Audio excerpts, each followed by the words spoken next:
5장 25절입니다.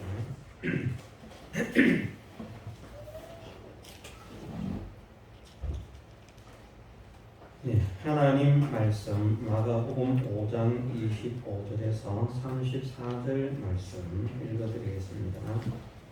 12해를 혈루증으로 앓는 한 여자가 있어 많은 의원에게 많은 괴로움을 받았고 있던 것도 다 허비하였으되 아무 효험이 없고 도리어 더 중하여졌던 차에 예수의 소문을 듣고 무리 가운데서 뛰어 뒤로 와서 그의 옷에 손을 대니 이는 내가 그의 옷에만 손을 대어도 구원을 얻으리라 함이더라. 이에 그의 혈루 근원이 곧 마름에 병이 나은 줄을 몸에 깨달음이라. 예수께서 그 능력이 자기에게서 나간 줄을 곧 스스로 아시고 무리 가운데서 돌이켜 말씀하시되 누가 내 옷에 손을 대었느냐 하시니 제자들이 여짜오되 무리가 애워싸 미는 것을 보시며 누가 내게 손을 대었느냐 물으시나이까 하되 예수께서 이 일 행한 여자를 뿌리고 둘러보시니 여자가 제게 이루어진 일을 알고 두려워하여 떨며 와서 그 앞에 엎드려 모든 사실을 여짜온대 예수께서 가라사대 딸아 네 믿음이 너를 구원하였으니 편안히 가라 네 병에서 놓여 건강할지어다. 아멘. 예. 30절 말씀에서 예수께서 그 능력이 자기에게서 나가는 줄을 곧 스스로 아시고 무리 가운데서 돌이켜 말씀하시되 누가 내 옷에 손을 대었느냐 하셨다고 말씀하시고 있습니다. 예. 예수님은 이것만 아신 예수님이 아닙니다. 이 여인이 나올 것도 알고 계셨고 오늘 이 일이 이루어질 그 사실도 알고 계신 주님이십니다. 모르시는 것이 없는 분이기 때문에 그 모든 것을 아시는데 이렇게 말씀을 하신 것입니다. 먼저 우리가 이 말씀을 가지고 생각을 하면서 우리 생각으로 예수님을 판단하기를 예수님께서 정말 사랑이 있고 정말 은혜가 풍성하신 분이라면 우리를 정말 불쌍히 여기시고 긍휼히 여기시는 분이라면 이 여인이 나오는 것을 알았는데 왜 이렇게 힘들게 예수님의 옷자락을 만지도록 하기까지 가만히 계셨을까? 미리 얘들아 오늘은 이런 여인이 올 터이니까 길을 터주어라 말씀하실 수 있고 또 그렇게 되지 않더라도 오는 것을 멀리서 오는 것을 보고 그 여인에게 다가가실 수도 있고 그렇습니다. 그런데 왜 우리가 배운 대로 이 여인은 정말 힘이 없는 여인인데 살아있는 것이 기적이라고 할 만큼 연약한 여인이고 움직이는 이 기동을 하는 것이 정말 힘에 겨운 여인인데 이런 여인이 그 많은 군중들 틈을 헤집고 들어와서 사실은 헤집은 것이 아닙니다. 표현은 우리가 헤집고 들어온다 이렇게 말하지만 어떻게 들어가려고 하면 사람들이 다 비켜준 것입니다. 절대 이럴 수 없는 일입니다. 그러나 어쨌든 사람들이 생각할 때에는 그 많은 군중들을 서로 예수님을 가까이 해보겠다고 만져보겠다고 서로 밀치고 막 난리가 난 그런 군중들 틈을 그 연약한 몸을 가진 여인이 다 뚫고 들어와서 그 옷자락을 만질 때까지 그렇게 두셨는가. 우리는 이것을 통해서 이미 들었습니다만 우리 각자에게 하나님께서 요구하시는 믿음의 행위가 있다는 사실을 우리가 깨달아야만 합니다. 이 여인은 이런 방법으로 이런 역사를 체험하도록 하나님께서 정하셨기 때문에 이렇게 하시는 것입니다. 그렇지 않다고 하면 우리가 알고 있지만 그 앞에 그라사인의 지방에 갔을 때에 무덤 사이에 거처하는 그 귀신 들린 사람은 나와서 고쳐주옵소서 부탁도 안 했지만 멀리 있는 그에게 벌써 귀신아 나오라고 명령을 내렸어요. 그렇게 하실 수 있습니다. 못하는 것 아니고. 어떤 사람에게는 그렇게도 역사를 하시는데 어떤 사람에게는 이렇게도 역사를 하신다. 왜 이것을 말씀하시는가? 우리는 하나님의 역사와 하나님의 능력과 하나님의 은혜들이 획일적인 방법으로 나타날 것이라고 착각하기가 쉽습니다. 그런 사람들이 많습니다. 그런데 그렇지 않다는 것입니다. 목회자를 가지고 한번 설명을 해보겠습니다. 우리 교회를 하나님께서 성장시키기로 하셨는지 아니면 약한 교회로 있게 하셨는지 그것은 우리가 알지 못합니다. 그런데 교회의 성장을 모든 목회자들이 소망을 한다고 하지 않았습니까? 그런데 어떤 사람은 전도를 열심히 했더니 교회가 성장하더라. 어떤 사람은 신방을 열심히 했더니, 이 신방을 열심히 한다는 말은 이제 전도되어진 사람들의 관리를 잘 한다는 그런 이야기입니다. 신방을 잘 했더니 도움이 되더라. 우리 교회는 좀 색달라서 목회자가 집에 오는 거 별로 안 좋아하는 것 같아서 초청을 잘 안 합니다. 그런데 다른 교회는 목회자가 자기 가정에 와서 예배를 드려주고 또 기도를 해주고 하는 이것을 무척 좋아하고 기뻐하고, 목회자가 와서 예배를 드리고 기도를 하게 되면 그것을 자랑하고, 목사님이 오늘 우리 집에 오셔서 예배를 드려주셨다, 기도를 해주셨다, 굉장히 기뻐하고 즐거워하고 좋아합니다. 아마 다른 교회에서 신앙생활을 해본 분들은 이런 것을 조금 느낄 수 있을 것입니다. 그런데 우리는 초청이 없어요.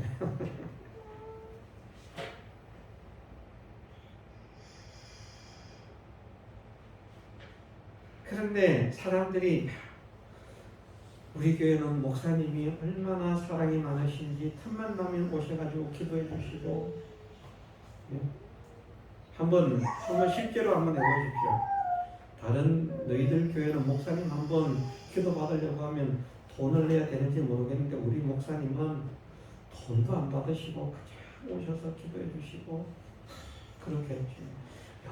참 좋은, 그것 때문에 부흥하는 교회가 있다는 말입니다. 신방을 잘, 어떤 사람은 기도를 열심히, 어떤 사람은 성경을 열심히, 어떤 사람은 설교를 유창하게 잘했더니, 교회가 성장하는데 성장하는 방법이 다 달라요. 어떤 교회가 이렇게 성장했으니까 나도 그렇게 하면 성장한다. 아닙니다. 하나님께서 목회자마다 주신 달란트가 있기 때문에 자기에게 주신 달란트를 잘 활용하는 사람이 되어지면, 잘 사용하는 사람이 되어지면 그것은 목회자로서 자기의 사명을 잘 감당하는 것입니다.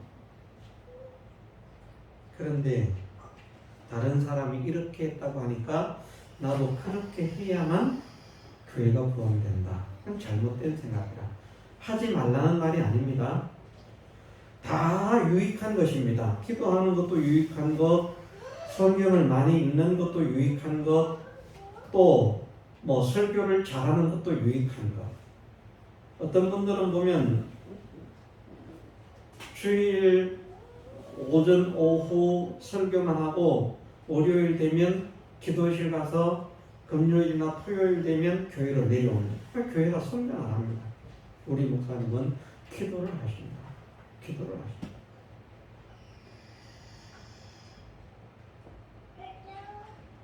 기도 다 좋은 것, 설교 잘하는 것, 바르게 하는 것도 좋은 것, 신방 잘하는 것 잘해야 되고요.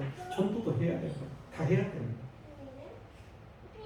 그런데 누가 이렇게 하니까 교회가 구원하더라. 나도 그렇게 하면 구원하겠다. 이것은 바람직하지는 않다는 말입니다. 해야 되지만 그 사람은 그렇게 해서 구원했으니까 그 사람이 받은 은혜고 나는 그럴 필요가 없어. 이건 또 아니라는 말입니다.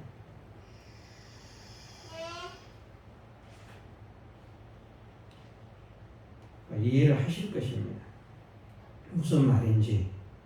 사람들에게 하나님께서 역사를 일으키시는 방법은 사람마다 다양합니다. 그것을 획일적으로 역사하시는 하나님이라 이렇게 생각해서는 오판하는 것이다. 잘못 생각하는 것이다. 우리가 하나님의 능력을 체험받는 것이 다 마찬가지입니다. 이 사람은 이렇게 체험을 받고 저 사람은 저렇게 체험을 받고 이 사람은 이것을 하나님께서 요구하시고 또 다른 사람에게는 저것을 요구하시고 어떤 사람에게는 요만큼을 요구하시는데 어떤 사람에게는 이만큼을 요구하시고 사람들마다 요구하시는 게 다 다릅니다. 그런데 사람들마다 생각하기를 그런 생각을 해요. 또 하나님께서 나에게 지나치게 너무 많은 것을 요구하시는 것이 아닙니다. 이 여인도 충분히 믿음의 이치로 놓고 본다면 그런 생각을 할 수 있습니다. 이 여인이 그런 생각을 한다는 것이 아니라 이 여인을 놓고 우리가 믿음의 이치로 생각을 해보면 하나님께서 그 사람에게 맞게 요구를 하신다고 하셔놓고 이 연약한 여인에게 수많은 군중 틈을 헤집고 들어와서 내 옷자락을 만져야 된다라고 하는 이 과정을, 이 결과를 요구하십니다. 이것은 너무 불합리한 것 아닌가? 너무 어거지 아닌가? 너무 무리한 것을 요구하시는 것 아닌가? 그런데 여인 해냈습니다. 못 해낸 것 아닙니다. 믿음으로 해낸 것입니다. 믿음으로 실행에 옮기니까 할 수 있도록 하나님께서 은혜를 주신 것입니다. 우리가 어떤 큰 목표를 정하고 하나님께서 이렇게 하실 것이다 하고 목표를 정하고 나아가면서 그 나아가는 모든 과정도 믿음으로 나아가면 하나님께서 그 목표를 이루게 하시도록까지 하나님의 인도와 하나님의 섭리와 하나님의 주권의 역사가 있을 것이라는 사실을 믿어야 되는데 그만 그것은 간과하거든요. 그래서 하나님께서 이런 복을 주시는 것은 믿습니다. 그런데 그런 복을 주시기 위해서 요구하시는 과정 속에 어려운 현실을 만납니다. 시련을 만납니다. 환난을 만납니다. 그것을 이길 수 있는 능력을 주시리라는 이 생각은 하지 못하기 쉽습니다. 그래서 계산을 하는 거예요. 내가 저것을 할 수 있겠나 없겠나? 내가 거기까지 갈 수 있겠나 없겠나? 와보니까 많은 군중이 있네. 저 많은 군중을 헤집고 들어갈 수 있겠나 없겠나? 자기 마음속에는 처음에 생각이 일어났어요. 그 생각은 그 여인이 한 생각 같지만 성령께서 그 여인을 감동시키신 것입니다. 내가 그분의 옷에만 손을 대어도 구원을 얻어요. 하나님께서도 감동을 주시는 거예요. 그것을 해야만 되는 거예요. 그런데 과정에 보니까 힘든 일이 닥칩니다. 그럼 생각을 합니다. 계산을 합니다. 그러면 못합니다. 그런데 계산을 하지 않게 하시고 그 어려운 환경 현실이 눈에 들어오지 않게 하시고 실행으로 옮길 수 있게 하시는 그 능력이 어디에서 나오고 있는가? 주님을 믿는 믿음에서 나오고 있다는 말입니다. 못하는 것을 요구하신 게 아닌 거예요. 생각해보면 상당히 어려운 것을 요구하신 것인데 여인이 하지 않았습니까? 못하는 걸 요구하신 게 아닌 거예요.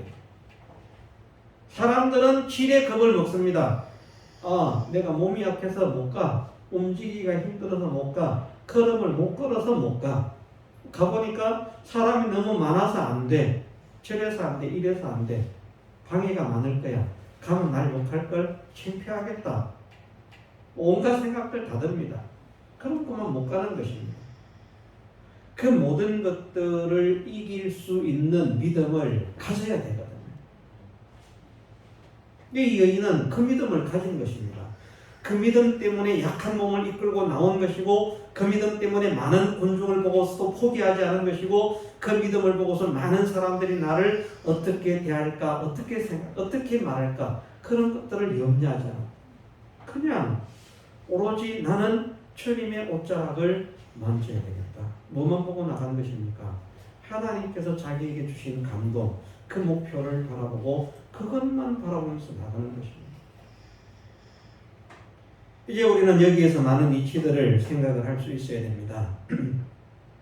하나는 조금 전에 말씀을 드린 대로 예수님께서 이 여인이 올 것을 알고 계셨는데도 왜 가만히 두고 옷자락을 만지도록까지 보고만 계시는가?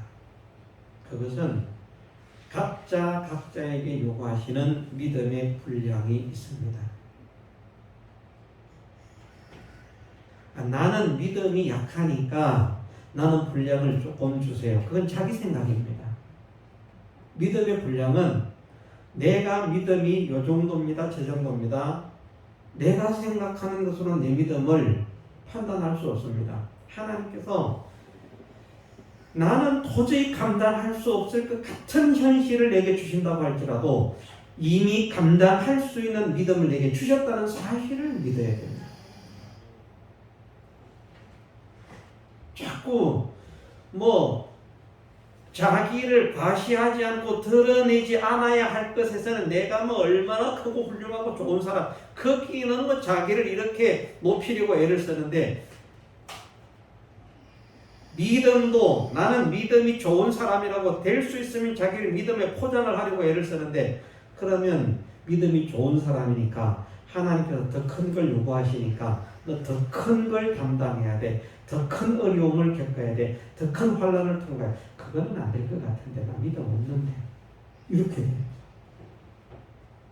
그런데 하나님께서 내게 닥치게 주신 현실이라고 하면 감당할 수 없는 것을 주신 것이 아니라 감당할 수 있는 것을 주셨다는 믿음을 가져야 됩니다. 내 약한 몸 걱정 없어. 나는 갈 수 있어. 저 많은 군중 염려할 필요 없어. 나는 갈 수 있어. 자, 예수님이 보이겠습니까? 많은 군중이 있는데 저 멀리서 밖에서 보면 예수님이 어디 있는지 보이겠습니까? 이 여인이 막 키가 엄청나게 큰지 모르겠습니다. 한 3m나. 보이겠습니까? 안 보이겠습니까? 안 보입니다, 사실은. 그렇지 않습니까? 우리가 졸업식 날 가가지고 자기 아이 찾으려고 해도 애들 이렇게 모여고 막 웅성웅성 모여 있으면 자기가 안 보입니다. 예수님 얼굴을 본 것도 아니고요. 소문만 듣고 온 사람인데 예수님이 어떻게 생겼는지, 누가 예수님인지 어떻게 압니까? 사람들이 막 모여서 서로 밀치고 있는데 이쪽으로 휘짓고 들어가야, 저쪽으로 휘짓고 들어가야, 그걸 어떻게 합니까? 남자합니다. 그래도 믿음으로 가는 것입니다. 정말 불합리하고 얼토당토 않는 것을 하나님께서 요구하신 것 같이 보이지만 이 여인은 결국 그것을 해냈습니다. 그럼 이것은 무엇을 말씀하시는가? 감당할 수 있는 것을 이 여인에게 요구하신 것입니다. 이 여인이 할 수 없는 것이라면 하지 않으셨습니다. 할 수 있기 때문에 이것을 요구하셨고 그것을 해낸 것을 성경으로 기록해서 우리에게 주셔서 우리가 이와 같은 믿음의 사람이 되어야 할 것을 교훈하고 있는 것입니다. 그래서 우리는 하나님께서 내게 요구하신 믿음의 분량을 감당하는 사람이 되어야 되겠다 하는 이 깨달음을 가지는 사람이 되어야겠습니다. 두 번째는 어떤 것인가? 두 번째는 이 여인이 예수님께 나아올 때에 처음에 이 여인에게 마음속에 감동을 시켜주신 성령의 감동이 있습니다. 이것이 성령의 감동인 것을 우리는 알 수 있습니다. 성령의 감동이었다고 하면 그냥 자기 생각이었다고 하면 이렇게 해도 안 됩니다. 성령께서 하나님께서 이런 마음을 가지게 하셨기 때문에 그렇게 해서 된 것입니다. 그것이 하나님의 인도기 때문에 하나님의 요구기 때문에 하나님의 명령이기 때문에. 그러면 우리가 오늘 우리에게 하나님께서 말씀하실 때 우리가 어떤 목표를 가지고 하나님 앞에 예를 들면 우리가 서원을 합니다. 믿음의 서원을 합니다. 내가 하나님 앞에 이런 사람으로 살기를 원합니다. 믿음에 합당한 서원을 했습니다. 그럼 그것은 누가 가지게 한 생각일까? 하나님께서 나에게 은혜를 베푸시기 위해서 가지게 한 생각으로 성령의 감동으로 우리가 믿어야 됩니다.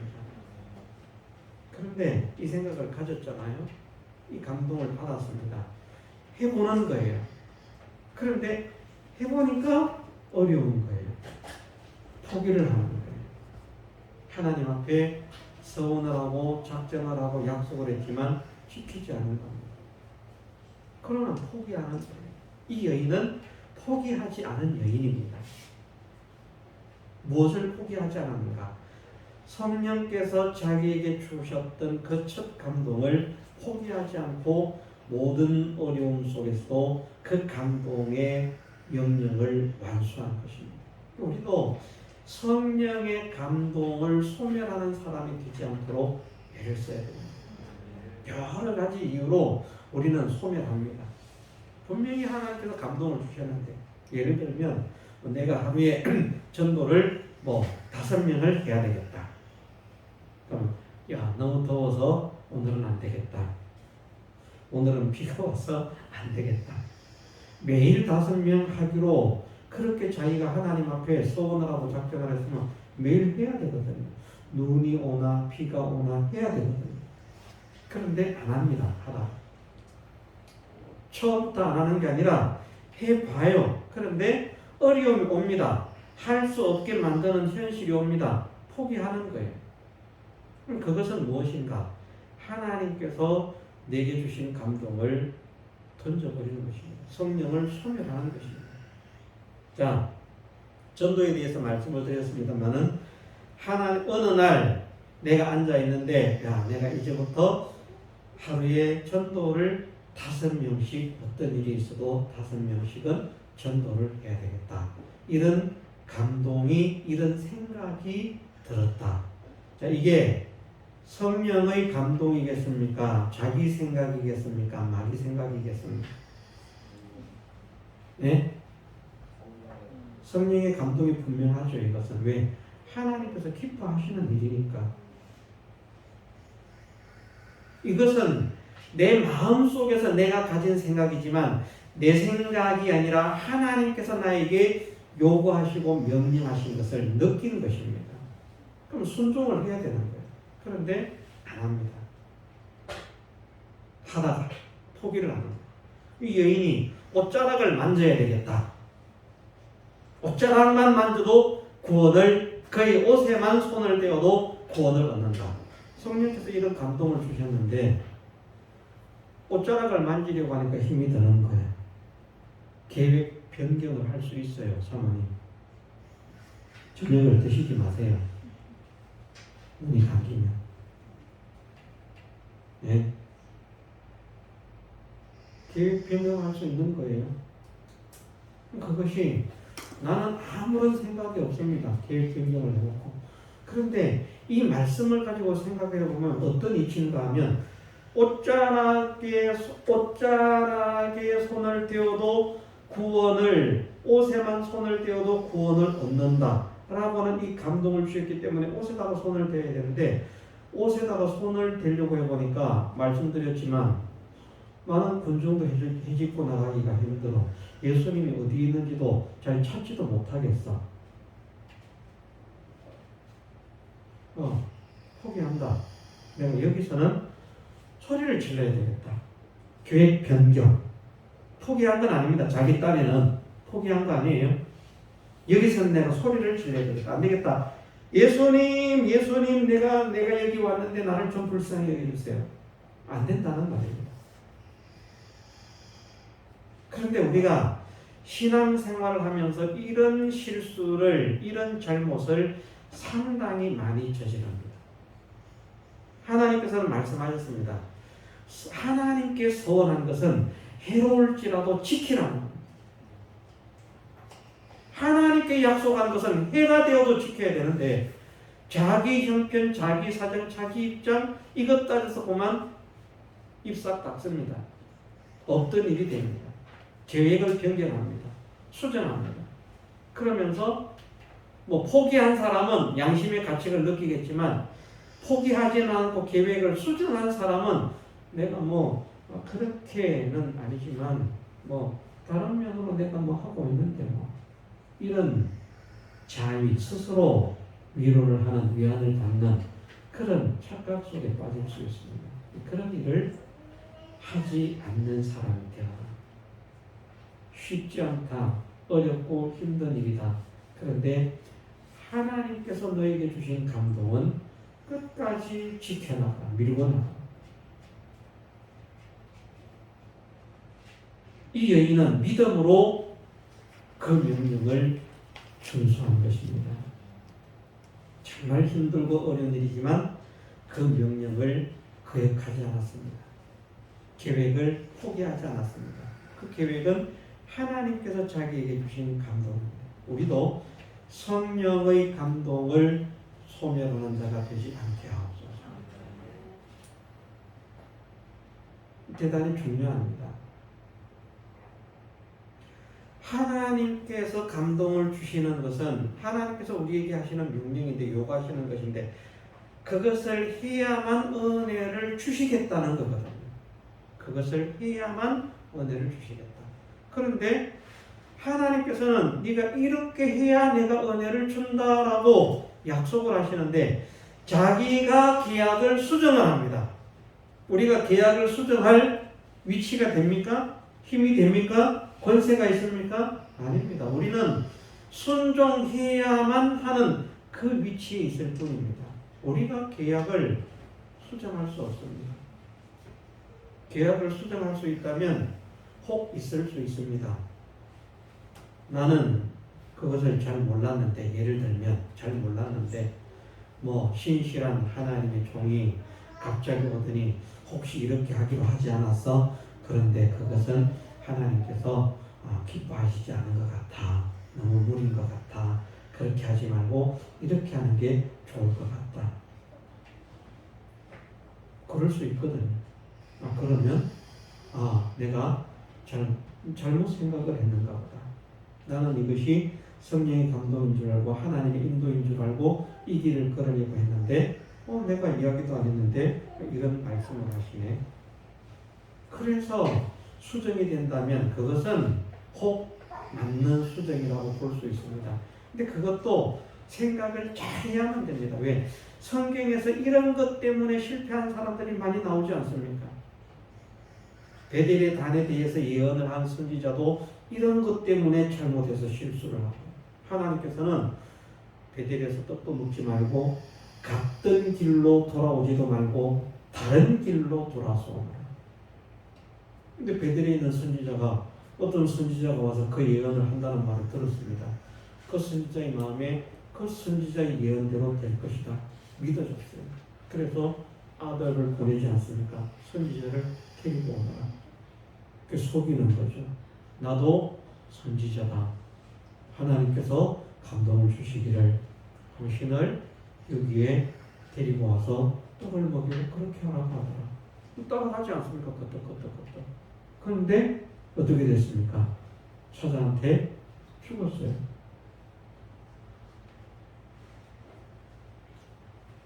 내가 이야기를 했습니까? 그 선지자가 이야기 안 했어요. 그런데 누가 오더니 또 베델에서 온 선지자입니까? 하나님께서 이런 감동 주셨습니다. 그래서 사실은 다른 사람이 전혀 나는 이야기도 안 했는데 내가 하려고 하는 계획을 알고 이렇게 한다. 그게 이것은 하나님께서 주신 또 다른 계획이고 또 다른 감동이구나. 선뜻 받아들이기 어렵습니다. 실수하기가 쉽습니다. 이런 때에는 기도를 많이 해야 됩니다. 이런 일이 생겼는데 이것이 정말 하나님의 뜻인지 아닌지 저는 모르겠습니다. 이것이 하나님의 뜻이라면 이것이 하나님의 뜻이라는 정표를 내가 깨달을 수 있도록 알 수 있도록 정표를 허락해 주옵소서. 기도했으면 실수를 하지 않았을 거예요. 그런데 그걸 하지 않습니다. 그리고 따라갑니다. 결국 사자한테 죽습니다. 변경시킬 수 있는 방법이 없는 것은 아니고 있는데 매우 뭘 해야 된다? 조심하고 주의해야 된다. 그 조심과 주의는 기도하는 수밖에 없습니다. 하나님, 내가 하나님 앞에 이런 소원을 했는데 그렇다고 합니다. 예를 들면 성경에는 그런 말씀이 있지 않습니까? 어떤 시집가지 않은 처녀가 또는 아내가 하나님께 이렇게 하겠다, 하나님께 이렇게 하겠다 서원을 했다. 그런데 그 남편이 그 아버지가 그것을 듣는 순간에 아니야, 못하게 했다. 그럼 순종하지 않아도 된다. 그거는 자기가 하겠다고 했지만 하나님의 뜻이 아니다. 그런데 말을 했는데 아무런 말을 안 하고 있어요. 그래서 이제 시작을 합니다.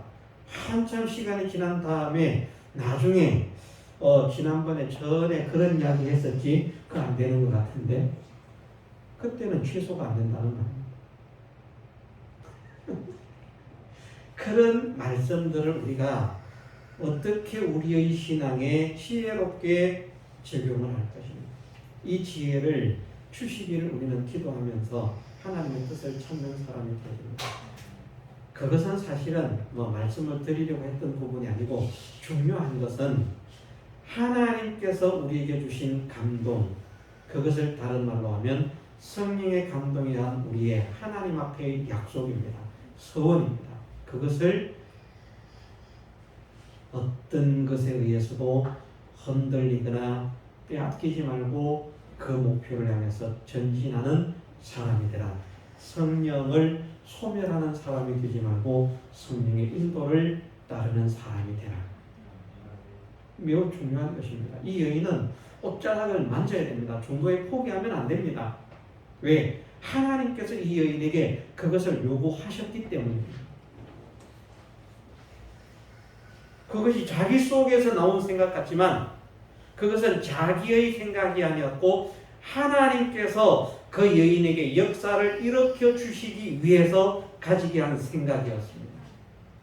그것을 끝까지 부여잡고 여러 가지 어려움이 있고 여러 가지 어려운 과정이 있었지만 그것을 다 견디고 통과해서 주님의 옷자락을 만졌을 때에 이런 능력의 역사를 체험받았다는 것을 말씀을 하십니다. 그래서 두 번째는 우리가 이것을 기억하는 사람입니다.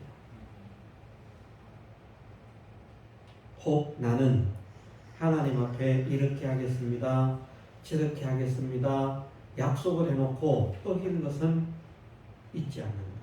이건 우리가 회개를 해야 됩니다. 이거 회개 안 하면 안 됩니다. 난 도둑질 안 했는데 뭘 회개를 해요. 우리가 하나님 앞에 약속한 것을 지키지 않는 것이 그것이 죄입니다. 내가 약해서 넘어졌고 어려워서 넘어졌고 병들어서 넘어졌고 힘들어서 넘어졌고 관계없습니다. 아파도 약속은 지켰어야 했고 힘들어도 약속은 지켰어야 했습니다. 왜? 해로울지라도 지키라고 말씀을 하시기 때문입니다. 나는 내 삶에서 어떤 인생을 살아왔는가, 어떤 삶을 살아왔는가, 어떤 걸음을 걸어왔는가 우리가 생각하고 회개하는 사람이 되십시다. 예배를 마치고 잠깐 기도하는 시간에 이런 문제들을 생각하면서 하나님, 나는 하나님 앞에 이렇게 서원했던 것, 약속했던 것들이 있는데 이것을 내가 이렇게 저렇게 지키지 못했던 것을 회개합니다. 그것이 하나님의 뜻이라면 내 마음속에 다시 새롭게 그것에 대한 생각을 가지게 하시고 그것을 지킬 수 있도록 은혜를 주옵소서. 우리가 하나님 앞에 약속한 것이 몇 개나 있었는지 모르지만 그것을 지키지 못한 것에 대해서는 철저하게 회개하면서 하나님의 긍휼과 하나님의 은혜를 구하는 사람이 되어야 됩니다. 이게 엄청나게 중요한 것입니다. 대수롭지 않게 생각할 수 있습니다. 다양한 방법으로 되니까 다양한 방법으로 하면 되지 뭐. 아닙니다. 그 사람에게 주신 성령의 감동은 그 사람이 그렇게 하기를 원하시는 것입니다. 어떤 분에게는 그런 감동을 주실 수 있습니다. 내가 매일 성전에 나가서 기도를 해야 되겠다. 하나님께서 그런 감동 주십니다. 한번 몇 번 해보다가 그만 안 합니다. 그러면 그것이 아무런 죄도 아니고 의도 아니고 뭐 아무 생각 자체가 없을 수 있습니다. 그런데 그것이 하나님 앞에 하나님의 명령을 불순종하는 죄가 된다는 사실을 우리는 깨닫고 회개하는 사람이 되어야만 한다는 것입니다. 우리가 그런 사람이 되십시다. 내가 옷자락을 만져야 되겠다라는 생각이 들었다면 그것을 어떤 일이 있어도 양보하지 않고 끝까지 밀고 가는 사람이 되십시오. 자녀를 양육하는 것도 마찬가지죠. 가족을 위해서 기도하는 것도 마찬가지죠. 가족을 위해서 기도하겠다고 생각했으면 죽을 때까지 내 생명이 끊어지는 순간까지 해야 되는데 내가 지금 몇 년을 기도했는데도 안 들어주시는 거 보니까 기도할 필요가 없는 인간이네. 이 인간은 지옥 갈 인간이네. 이제 기도 때 그러지 말고 구원을 얻고 얻지 못하고는 하나님께 달린 것인데 내가 내 마음을 닫지 않고 내 생명이 끊어지는 그 순간까지 내 가족을 위해서, 내 자녀를 위해서, 내 아내를 위해서, 내 남편을 위해서 기도하는 사람이 되게 하옵소서. 어쨌든 성령께서 주신 감동을 소멸하지 않는 사람이 되자. 성령께서 주신 감동은 무엇이라고요? 하나님께서 나에게 요구하시는 명령이다. 그럼 하나님께서 나에게 은혜를 베푸시려고 계약을 하시는 것인데 그 계약을 이행해야 주시겠다고 하는 은혜를 받을 수 있는 것이지 그 계약을 내가 파기하면 은혜를 받을 수 없는 것이고 그 계약은 내가 변경할 수 있는 것이 아니라는 것입니다.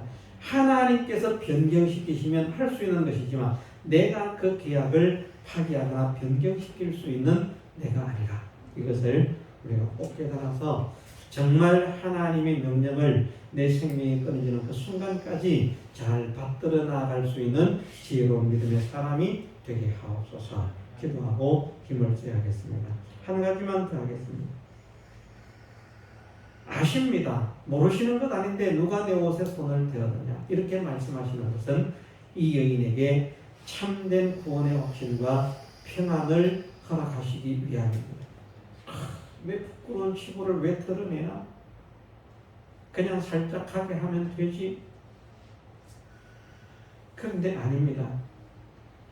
네가 확실히 나았다라고 하는 선언을 받음으로 인해서 이 여인은 이제 사람들의 멸시와 천대와 조롱에서 외면에서 따돌림에서 벗어날 수 있는 사람이 된 것입니다. 오히려 그것이 복입니다. 좀 이런 건 감춰주고 숨겨주면 얼마나 좋아요. 우리도 우리에게 있는 그런 어떤 허물들, 이런 것들, 실수들, 죄악들 드러나게 하시면 이런 것들을 꼭 드러내가지고 사람들이 말을 할 때도 그렇잖아요. 사람들이 내 안 좋은 것을 이야기하면 그만 우리가 기분이 나빠지잖아요. 그래서 우리가 정말 믿음의 사람이라고 하면 내게 있는 안 좋은 것을 이야기할 때는 그것을 감사로 기쁨으로 받을 수 있어야 되는데 저 인간이 나한테 듣기 싫어. 그럼 우리가 다 마찬가지입니다. 다른 사람에게 듣기 싫은 말 하는 사람도 자기는 다른 사람이 하는 말 듣기 싫어하거든요. 자기는 다른 사람에게 안 좋은 잔소리 이런 거 안 좋아 저런 거 안 좋아 해도 되는데 다른 사람이 당신은 그런 거 안 좋습니다. 내가 왜 그게 안 좋단 말이 나를 어떻게 보고 그래서 어떤 사람들은 마귀 새끼로 몰고 가고 이건 마귀 새끼다. 하나님께서 너를 심판하실 것이다. 내가 어떤 사람인지 아느냐. 저도 그런 말 안 하는데 목사 자기한테 걸립니다. 우리가 그런 말 믿는 사람이 하지 않아야 된다고 해서 심판대 앞에 가보자. 자신감이 있으니까 그렇게 말하겠지만 그 사람이 심판받으면 혹시 잘못했다고 하더라도 그 사람이 심판을 받으면 좋겠습니까? 그렇지 않습니다. 누구나 사람들은 보면 다른 사람의 단점과 다른 사람의 허물은 말하면서도 자기가 말을 듣는 것을 싫어합니다. 우리가 이 말씀을 들으면 그런 생각을 해. 맞아. 어떤 인간들이 내가 말하면 싫어하더라. 이 생각을 하면 안 돼요. 내가 다른 사람이 내 단점을 말하는 거 난 정말 듣기 싫어합니다. 이거 정말 병이구나. 이거 큰 문제구나. 그거 고쳐야 됩니다. 하나님께서 내가 깨닫지를 못하니까 다른 사람들을 통해서 말을 해서 깨닫게 하도록 하셨으니까 얼마나 감사한 일입니까? 저 사람이 내 생명의 은인이요 구원의 은인이라 이렇게 생각하고 감사하고 해야 되는데 그만 그걸 악감을 품어가지고 그것 때문에 시험에 들고 그것 때문에 믿음을 포기하고 아니 교회도 안 나오고 그런 사람들이 생기십니다. 얼마나 불쌍하지 모릅니다. 이 여인도 그럴 수 있습니다. 이걸 꼭 말해야 하는데 창피한 것이니 많은 사람들이 있는데 나중에 혼자 살짝 불러도 될 것인데 꼭 지금 이 시간에 누구냐 해야 돼. 잘못 생각하면요 원망스러울 수 있습니다. 고침받거든. 내가 차라리 고침받지 말걸. 근데 아닙니다. 주님께서 부르신 것은 찾으신 것은 이 여인에게 참된 구원의 확신과 평강을 주시기 위함입니다. 사람들에게 더 이상 멸시와 천대를 당하지 않도록 하시기 위함입니다. 그것이 세 번째입니다.